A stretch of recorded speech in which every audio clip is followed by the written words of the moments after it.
Hello students, good morning to all of you. Welcome to our maths class room.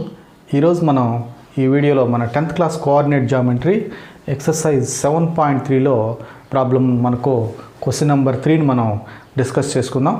ఈ question number 3 very important question my dear students. దీనిలో ఏంటంటే ఒకసారి దీన్ని మనం చదివితే, find the area of the triangle formed by joining the midpoints of sides of a triangle whose vertices are 0, -1, 2, 1 and 0, 3. So ఇక్కడ ఈ క్వశ్చన్లో find the area of the triangle formed by joining the midpoints of sides of a triangle whose vertices are these 3 points. So ఇక్కడ ఈ క్వశ్చన్లో మనం ఒక triangle యొక్క area కనుక్కోవాలి మనం. ఆ ట్రయాంగిల్ ఏంటంటే, ఆ ట్రయాంగిల్ సపోజ్ చూడండి, సో ఇలాగా ఒక ట్రయాంగిల్ ఉంది. సో దీని యొక్క ఏరియా కాదు మనం కనుక్కోవాల్సింది, దీని యొక్క ఏరియా కాదు. సపోజ్ ఇది ఏబీసీ అనుకుంటే దీని వర్టిసెస్ 0, -1, ఇక్కడ వచ్చి 2, 1, ఇక్కడ వచ్చి 0, 3. సో ఇలాగా ఈ ట్రయాంగిల్ యొక్క ఏరియాని కనుక్కోండి అని చెప్పలేదు ఇక్కడ. Find the area of the triangle formed by joining the midpoints of sides of a triangle. So ఈ ట్రయాంగిల్ యొక్క sides mid points, suppose BC అనే సైడ్ ఉంది కదా, దీని యొక్క మిడ్ పాయింట్ ఇది. ఏబి అనే సైడ్ ఉంది, దీని యొక్క మిడ్ పాయింట్ ఇది. అదేవిధంగా సిఏ సైడ్ యొక్క మిడ్ పాయింట్ ఇది. ఈ 3 మిడ్ పాయింట్స్ని కలపడం వల్ల ఒక ట్రయాంగిల్ వస్తుంది మనకు. చూడండి, ఈ 3 మిడ్ పాయింట్స్ని కలపడం వల్ల ఒక ట్రయాంగిల్ వచ్చింది. ఈ ట్రయాంగిల్ యొక్క ఏరియాని కనుక్కోండి అన్నారు, అంతేగాని ఈ ట్రయాంగిల్ యొక్క ఏరియా కాదు. So find the area of the triangle formed by joining the mid points of sides of a triangle whose vertices are this 3. So ఈ మిడ్ పాయింట్స్ని మనం బీసీ యొక్క మిడ్ పాయింట్ని డి అనుకుందాం, దీన్ని ఈ అనుకుందాం, దీన్ని ఎఫ్ అనుకుందాం. అంటే ఇప్పుడు మనం డిఈఎఫ్ యొక్క ఏరియా కనుక్కోవాలి. ఈ ఏరియా ఎంతో కనుక్కోవాలి మనం. So area of the triangle మనకు ఫార్ములా ఉంది కాబట్టి ఈ ఏరియాని కనుక్కుంటాం. అయితే మనకు ఈ వర్టిసెస్ తెలియాలి. ఇప్పుడు మనకు డి ఎంతో తెలియాలి, ఈ ఎంతో తెలియాలి, ఎఫ్ ఎంతో తెలియాలి. ఎలా కనుక్కుంటాం అంటే ఇక్కడే చెప్పేశారు. ఈ డిఈఎఫ్లు ఏంటంటే బీసీకి మిడ్ పాయింట్ డి, కాబట్టి మిడ్ పాయింట్ ఫార్ములాను యూజ్ చేసి మనం డిని కనుక్కుంటాం, ఈని కనుక్కుంటాం, ఎఫ్ కనుక్కుంటాం. సో ఈ విధంగా మనం ఈ ప్రాబ్లమ్ని ప్రొసీడ్ చేస్తాం.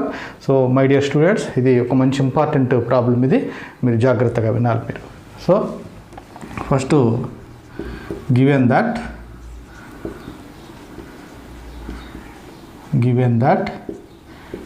ఏ 0, -1, B 2, 1 and C 0, 3 are vertices of triangle ABC. Let D, E, F are midpoints of sides BC, CA, AB respectively. అంటే మనం డిఈఎఫ్లో బీసీకి, సిఏకి, ఏబికి మిడ్ పాయింట్స్ అని అనుకున్నాం. సో ఇప్పుడు డి యొక్క కోఆర్డినేట్స్, ఈ యొక్క కోఆర్డినేట్స్, ఎఫ్ యొక్క కోఆర్డినేట్స్ కనుక్కోవాలి మనం. ఎలా కనుక్కుంటాం? మిడ్ పాయింట్ ఫార్ములా యూజ్ చేసి కనుక్కుంటాం మనం. So therefore D is equal to x1 + x2/2 y1 + y2/2. So ఇదేంటిది? Mid point formula. దీని ప్రకారం డి మనకు తెలిసిపోతుంది. ఎంత అంటే డి, సో డి అంటే ఈ బీసీకి మిడ్ పాయింట్ కాబట్టి ఇది x1, y1. సో ఇది 2, ఇది x1, y1, ఇది x2/2. కాబట్టి x1 + x2/2 అంటే చూడండి 2 + 0/2. నెక్స్ట్ y1 + y2/2 అంటే 1 + 3/2. సో అంటే ఇప్పుడు మనకు ఈ వాల్యూ ఎంత అంటే 2 + 0 అంటే 2, 2/2 అంటే 1. ఇక్కడ 1 + 3 4, 4/2 అంటే 2. కాబట్టి డి వాల్యూ ఎంత వచ్చింది మనకు 1 2 వచ్చింది. D value 1 2. అదేవిధంగా ఈ కనుక్కుందాం. ఈ ఈజ్ ఈక్వల్ టు ఈ అంటే ఇంకా మనం ఫార్ములా ఒకసారి రాసేసాం కాబట్టి మళ్ళీ రాయబడలేదు మనం. సో ఇదే ఫార్ములా x1 + x2/2. ఇది x1y1, ఇది x2y2. సో ప్రతిసారి అలా మారిపోతూ ఉంటాయి. సో దీన్ని x1y1 అనుకుంటే దీన్ని x2y2 అనుకోవచ్చు మనం, మన ఇష్టం. కాబట్టి x1 + x2/2 అంటే 0 + 0, 0 + 0/2. ఇది ఎంత అంటే -1 + 3, -1 + 3/2. కాబట్టి ఈ వాల్యూ ఎంత అంటే 0 అంటే 0. నెక్స్ట్ -1 + 3 అంటే 2 వస్తుంది. 2/2 అంటే 1. కాబట్టి ఈ value 0 1. Next F is equal to F అంటే ఏంది, ఇక్కడ ఉంది ఎఫ్ అంటే ఏబీకి మిడ్ పాయింట్. ఏబీకి మిడ్ పాయింట్ కాబట్టి ఇది x1 y1, x2 y2. కాబట్టి ఎఫ్ వాల్యూస్ కావాలంటే చూడండి, x1 + x2 0 + 2, 0 + 2/2, y1 + y2 అంటే -1 + 1/2 అంటే 0 + 2/2 అంటే 2/2 అంటే 1. ఇక్కడ -1 + 1 0 అయిపోతుంది. 0/2 అంటే 0. కాబట్టి ఇప్పుడు మనకు డి వాల్యూ ఇది వచ్చింది, ఎఫ్ వాల్యూ ఇది వచ్చింది, ఈ వాల్యూ ఇది, నెక్స్ట్ ఎఫ్ వాల్యూ ఇది. సో డిఈఎఫ్లు 3 వచ్చేసాయి. సో డి వాల్యూ ఇక్కడ రాస్తాను నేను. డి వాల్యూ వచ్చి 1 2, ఈ వాల్యూ 0 1, 0 1. ఎఫ్ వాల్యూ చూడండి 1 0, ఎఫ్ వాల్యూ వచ్చి 1 0. సో ఈ విధంగా 3 వాల్యూస్ వచ్చేసాయి. కాబట్టి మనం area of the triangle formula ప్రకారం డిఈఎఫ్ యొక్క ఏరియాని కనుక్కుంటాం. అంటే ఇప్పుడు ఇక్కడ ఇండైరెక్ట్గా మనకు ఈ డిఈఎఫ్లో మిడ్ పాయింట్ ఫార్ములా ప్రకారం కనుక్కున్న తర్వాతనే మనం డిఈఎఫ్ యొక్క ఏరియాని కనుక్కోవాలి మనం. ఓకే స్టూడెంట్స్, సో ఇప్పుడు మనం area of the triangle DEF కనుక్కుందాం.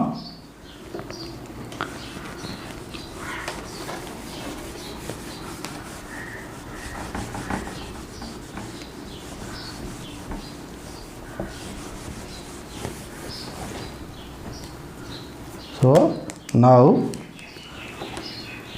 now D ఎంత అంటే 1 2, E ఎంత అంటే 0 1, F ఎంత అంటే 1 0. కాబట్టి this is x1 y1, this is x2 y2, this is x3 y3.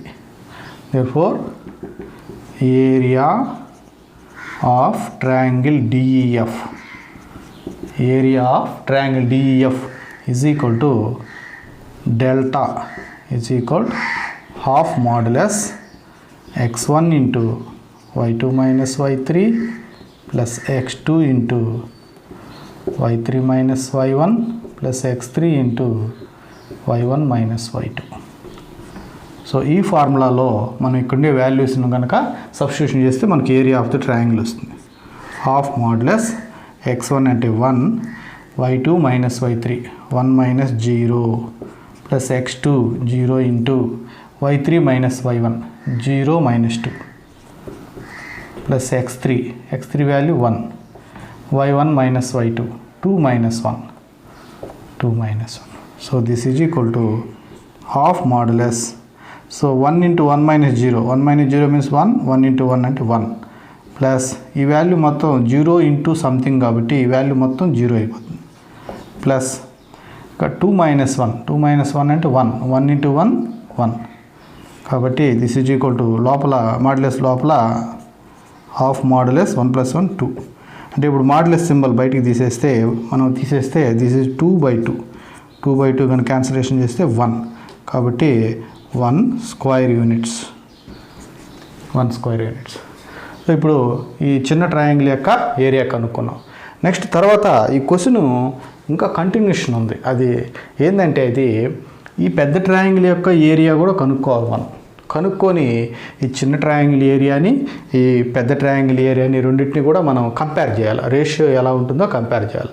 అందుకని ఈ క్వశ్చన్ కొంచెం పెద్ద క్వశ్చన్. సో జాగ్రత్తగా చేసుకుంటూ వస్తే ఈజీగా ఉంటుంది. సో ఇప్పుడు మనం డిఈఎఫ్ యొక్క ఏరియా కనుక్కునేసాం. ఇప్పుడు మళ్ళీ మనం ఏబిసి పెద్దది ఉంది కదా, ఏబిసి యొక్క ఏరియా కూడా కనుక్కుందాం. Now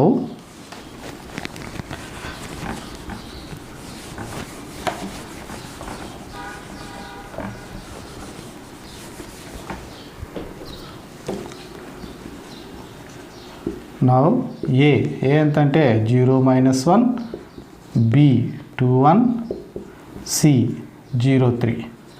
so this is x1 y1, x2 y2, x3 y3. So therefore area of triangle ABC is equal to delta is equal to half modulus x1 into y2 minus y3 plus x2 into y3 minus y1 plus x3 into y1 minus y2. So కాబట్టి ఇప్పుడు మనం value substitution చేస్తే x1 into 0 into y2 minus y3 1 minus 3 plus x2 2 into y3 minus y1 3 minus of minus 1 plus x3 0 into y1 minus y2 minus 1 minus 1. So this is equal to half modulus 0 into something కాబట్టి ఇది మొత్తం 0 plus ఇక్కడ 2 into 3 minus of minus 1 4 వస్తుంది plus ఇది కూడా 0 into something కాబట్టి 0. So this is equal ఇది 0 ఇది 0 2 4s are 8. So half modulus 8. So modulus తీసేస్తే 8/2 this is 4 square units. 4 square units అంటే ఇప్పుడు మనం ఒక కంక్లూజన్ చేయొచ్చు ఏంటంటే area of triangle ABC is to triangle DF is equal to ఎంత అని చెప్పచ్చు అంటే 4:1 అని చెప్పచ్చు. Next area of triangle DEF is to triangle ABC అని అడిగితే దీన్ని 1:4 అని చెప్పచ్చు. సో ఇది మనకు క్వశ్చన్లో పూర్తిగా మనకు find the ratio of the area of the big triangle and this small triangle అన్నారు. కాబట్టి దీనిలో మొత్తం 3 పార్ట్స్ వచ్చాయి మనకు. ఫస్ట్ పార్ట్లో మిడ్ పాయింట్స్ కనుక్కున్నాం మనం. First part.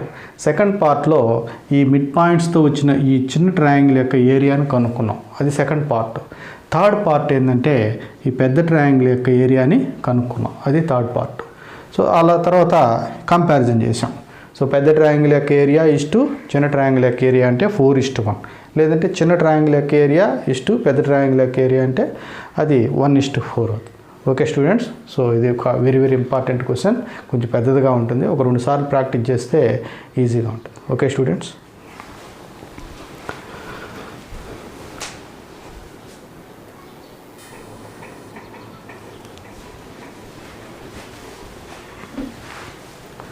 Okay students, next question, 5th question.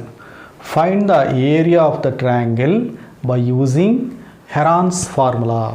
Find the area of the triangle by using Heron's formula. అంటే ఇప్పుడు దాకా ఏరియా ఆఫ్ ద ట్రయాంగిల్ అంటే మనం ఏం ఫార్ములా వాడాము? మనం delta is equal to half modulus x1 into y2 minus y3 ఈ formula వాడి మనం ఏరియా ఆఫ్ ద ట్రయాంగిల్ కనుక్కున్నాం. అయితే ఇక్కడ మనకు హెరాన్స్ ఫార్ములా వాడి ఈ ట్రయాంగిల్ కనుక్కోమన్నాడు. అంటే పాత ఫార్ములా కాకుండా ఇక్కడ కొత్త ఫార్ములా వచ్చింది, హెరాన్స్ ఫార్ములా. ఆ Heron's formula area of the ట్రయాంగిల్కి ఏంటంటే area of the triangle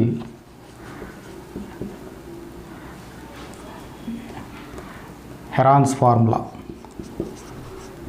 heron అనేటువంటి సైంటిస్టు పేరు మీద ఈ ఫార్ములా, ఇది హెరాన్స్ ఫార్ములా. ఏంటంటే ఇది root of S into S minus A into S minus B into S minus C. దీన్ని మనం హెరాన్స్ ఫార్ములా అంటాం. ఇది ఒకసారి చూడండి, root of S into S minus A into S minus B into S minus C. దీన్నే మనం area of the triangle కనుక్కోవడానికి Heron's formula అంటాం. సో ఇప్పుడు ఇంతకుముందు పద్ధతి కాకుండా కొత్త పద్ధతి వచ్చింది. ఇది కూడా important question my dear students. So దీనిలో ఫస్ట్ ఈ స్మాల్ ఏబిసి కనుక్కుంటే మనం దాని నుంచి ఎస్ కనుక్కోవచ్చు మనం. మరి స్మాల్ ఏబిసి అంటే ఏంటంటే ఇక్కడ చూడండి, సో ఇక్కడ ఇచ్చిన వర్టిసెస్తో మనం ఒక ట్రయాంగిల్ గీసుకున్నాం. సో ఈ వర్టిసెస్కి ఎదురుగా ఉండే ఈ సైడ్ని స్మాల్ ఏ అంటాం, స్మాల్ ఏ. సో అంటే ఈ లెంత్, ఈ బీసీ యొక్క లెంత్ ఉంది కదా, బీసీ యొక్క లెంత్, ఈ లెంత్నే మనం స్మాల్ ఏ అంటాం. సో దీన్ని ఎలా కనుక్కుంటాం మనం ఈ స్మాల్ ఏ అంటే బీసీ యొక్క లెంత్ అంటే డిస్టెన్స్ ఫార్ములా ఉంది కదా, ఫస్ట్ ఎక్సర్సైజ్లో నేర్చుకున్నాం. Distance formula √(x2 - x1) whole square plus y2 - y1 whole square. ఆ ఫార్ములా ప్రకారం ఈ బీసీ యొక్క లెంత్ కనుక్కుంటాం. ఆ లెంత్నే మనం స్మాల్ ఏ అంటాం. అలాగే సిఏ యొక్క లెంత్ ఎంతంటే స్మాల్ బి, ఎందుకంటే బీకి ఎదురుగా ఉండేది స్మాల్ బి. నెక్స్ట్ ఈ సికి ఎదురుగా ఉండేది స్మాల్ సి. సో ఇది స్మాల్ సి అంటే ఏంది, ఏబి యొక్క లెంత్. అంటే ఇప్పుడు మనం లెంత్ ఫార్ములా యూజ్ చేసి ఏబి కనుక్కోవాలి, బీసీ కనుక్కోవాలి, సిఏ కనుక్కోవాలి. అంటే మనం ఫస్ట్ ఎక్సర్సైజ్ 7.1లో ఏ విధంగా డిస్టెన్స్ ఫార్ములా యూజ్ చేసి మనం డిస్టెన్స్ కనుక్కోను, అదే ఫార్ములా యూజ్ చేసి ఫస్ట్ మనం ఇక్కడ ఈ స్మాల్ ఏ, స్మాల్ బి, స్మాల్ సి కనుక్కుంటాం. వాటి నుంచి మనం ఎస్ వాల్యూ కనుక్కుంటాం. అప్పుడు ఈ ఫార్ములా మనం అప్లై చేయొచ్చు. So my dear students, first మనం బీసీ యొక్క లెంత్, సో బీసీ యొక్క length BC is equal √(x2 - x1) whole square plus y2 - y1 whole square. So అంటే ఇక్కడ బీసీ మనకు ఎంత వస్తుందంటే చూడండి, this is x1 y1, this is x2 y2. కాబట్టి x2 - x1 అంటే 5 - 1 whole square plus y2 - y1 అంటే this is y2, this is y1. కాబట్టి 1 - 4 హోల్ స్క్వేర్. సో దీన్ని సింప్లిఫై చేస్తే దిస్ ఈజ్ 5 - 1 4 స్క్వేర్ అంటే 16. ఇక్కడ 1 - 4 -3 హోల్ స్క్వేర్ అంటే 9. సో 16 + 9 అంటే 25, అంటే దిస్ ఈజ్ 5. కాబట్టి బీసీ వాల్యూ 5 వచ్చింది. ఈ బీసీ వాల్యూ, ఈ లెంత్ 5 అంటే దిస్ ఈజ్ ఈక్వల్ టు ఏ, అంటే ఏ వాల్యూ 5 వచ్చింది మనకు. నెక్స్ట్ బీసీ అయిపోయింది కదా, సిఏ కనుక్కుందాం. సిఏ కనుక్కునేటప్పుడు మళ్ళీ మనం x2 - x1 whole square plus y2 - y1 whole square distance formula. So CA కనుక్కునేటప్పుడు మళ్ళీ ఇప్పుడు మారిపోతాయి. ఇది x1 y1, ఇది x2 y2, లేదంటే ఇది x1 y1, ఇది x2 y2, ఎట్లయినా అనుకోవచ్చు. సో ఇది సిఏ అనుకున్నాం కాబట్టి x1 y1, x2 y2 అనుకుంటే, so x2 - x1 whole square అంటే 1 - 5. So this is 1 - 5 whole square plus, so x2 - x1 whole square అయిపోయిన తర్వాత y2 - y1 1 - 1 whole square. This is చూడండి √(1 - 5) అంటే -4 హోల్ స్క్వేర్ అంటే 16 ప్లస్ 1 - 1 0. సో ఇది మొత్తం 0 అయిపోతుంది. సో దిస్ ఈజ్ √16 అంటే 4. కాబట్టి ఈ సిఏ వాల్యూ 4 వచ్చింది. 4 అంటే ఏంది, ఇది సిఏ వాల్యూని ఏమంటాం మనం, B. So A is equal to 5, B is equal to 4. Next third one ఏంటంటే బీసీ అయిపోయింది, సిఏ అయిపోయింది, ఇప్పుడు ఏబి కనుక్కోవాలి. కాబట్టి ఏబి ఏంది, √(x2 - x1) whole square plus y2 - y1 whole square. ఇప్పుడు మనం ఈ ఏబీ కాడికి వచ్చేసరికి చూడండి, వీటిల్లో దీన్ని x1 y1 అనుకుంటే ఇది x2 y2, లేదనుకుంటే దీన్ని x1 y1 అనుకుంటే ఇది x2 y2, ఎట్లయినా అనుకోవచ్చు. సో ప్రతిసారి అలా x1 y1, x2 y2 మారిపోతూ ఉంటాయి. బీసీ కనుక్కునేటప్పుడు ఇది x1 y1, ఇది x2 y2. సిఏ కనుక్కునేటప్పుడు ఇది x1 y1, ఇది x2 y2. ఇప్పుడు ఏసీ కనుక్కుంటున్నాం కదా, ఇది x1 y1, ఇది x2 y2. సో అలాగా మనం మార్చి చెప్పుకుంటాం. సో ఇప్పుడు మనం దీని ప్రకారం మనం చూడండి, ఇది x1 y1 అనుకున్నాను, ఇది x2 y2 అనుకున్నాను. 1 -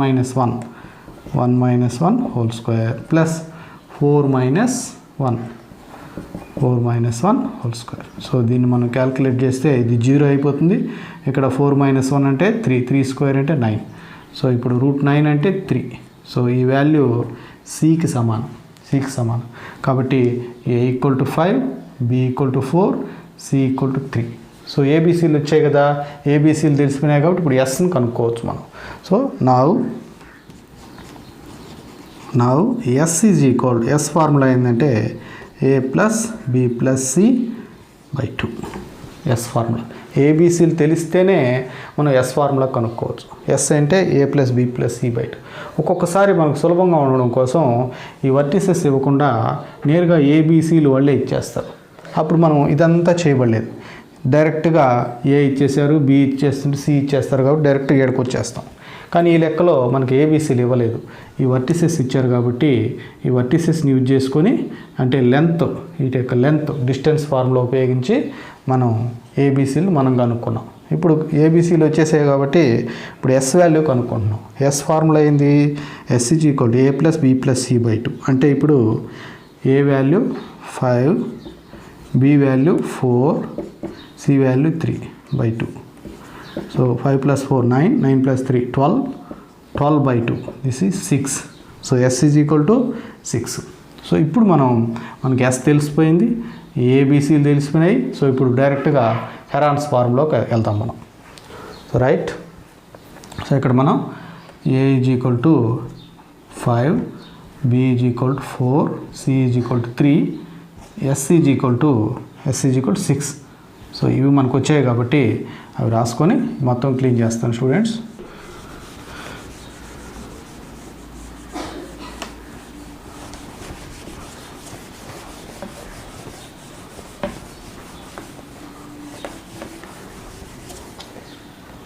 సో ఇప్పుడు మనం హెరాన్స్ ఫార్ములా ప్రకారం, so therefore area of the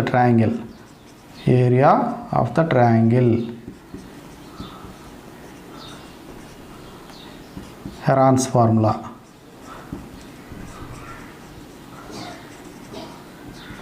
route of S into S minus A into S minus B into S minus C. చూడండి ఇప్పుడు మనం సబ్స్టిట్యూట్ చేస్తాం వాల్యూస్. ఎస్ అంటే 6, next S minus A 6 minus A అంటే 6 minus 5, next S minus B 6 minus 4, next S minus C 6 minus 3. So ఇప్పుడు values substitute చేసిన తర్వాత మనకు 6 into 1, this is 2, this is 3. So మనం 6 root of 6 into, so 1 2s are 2, 2 3s are 6, 6 into 6 root 36. So root 36 అంటే మళ్ళీ మనకు 6 square units వచ్చింది. Okay students, so ఈ విధంగా హెరాన్స్ ఫార్ములా ద్వారా ఈ ట్రయాంగిల్ యొక్క ఏరియా మనం ఈ విధంగా కనుక్కుంటాం. అంటే ఏరియా ఆఫ్ ద ట్రయాంగిల్ కనుక్కోవడానికి ఇంతకుముందు మనకు ఒక ఫార్ములా ఉంది, delta is equal to half modulus అని చెప్పి ఒక ఫార్ములా ఉంది. అది కాకుండా ఇది Heron's formula. So Heron's formula ఇది. సో ఈ హెరాన్స్ ఫార్ములాలో మనకు ఏబీసీలు కనుక డైరెక్ట్గా ఇచ్చేస్తే మనం దాని నుంచి ఎస్ కనుక్కుంటాం. ఎస్ కనుక్కొని ఈ ఫార్ములాలో సబ్స్టిట్యూషన్ చేస్తాం, అది షార్ట్గా ఉంటుంది. ఏబీసీలు ఇవ్వలేదనుకో, సో ఇలాగా వర్టిసెస్ ఇచ్చేస్తాడు, మనమే ఈ ఏకి ఎదురుగా స్మాల్ ఏ, బీకి ఎదురుగా స్మాల్ బి, సికి ఎదురుగా స్మాల్ సి. మరి ఇవి ఎలా వస్తాయి, బీసీ యొక్క లెంత్ డిస్టెన్స్ ఫార్ములా ప్రకారం బీసీ యొక్క లెంత్, సిఏ యొక్క లెంత్, ఏబీ యొక్క లెంత్ కనుక్కో. సో ఈ ప్రాసెస్ ఏబీసీలు కనుక ఇవ్వకపోతే కొంచెం లెంతీగా ఉంటుంది, ఏబీసీలు కనుక ఇచ్చేస్తే మనం దాని నుంచి డైరెక్ట్గా ఎస్ కనుక్కొని చేస్తాం. ఓకే స్టూడెంట్స్, సో ఇలాంటి ప్రాబ్లం మీకు ఒకటి నేను హోంవర్క్ ఇస్తాను. సో దీనిలో సెకండ్ది ఉంది, అది మీరు చేసుకోవాలి. మీరు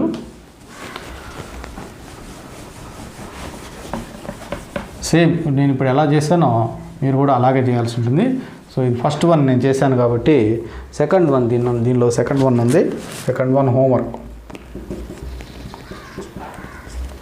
ఏంటంటే find the area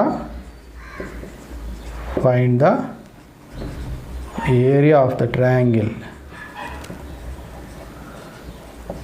using Heron's formula.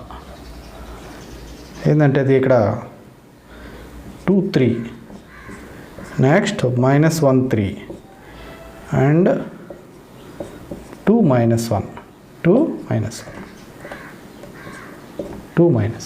So so students, so same ఇంతకుముందు నేను ఎలా చేశానో సో ఈ క్వశ్చన్ కూడా మీరు హెరాన్స్ ఫార్ములా ప్రకారం యూజ్ చేసుకొని ఫస్ట్ ఏబీసీలు కనుక్కోండి. డిస్టెన్స్ ఫార్ములా ప్రకారం ఏబీసీలు కనుక్కుంటే దాని నుంచి ఎస్ కనుక్కోవచ్చు.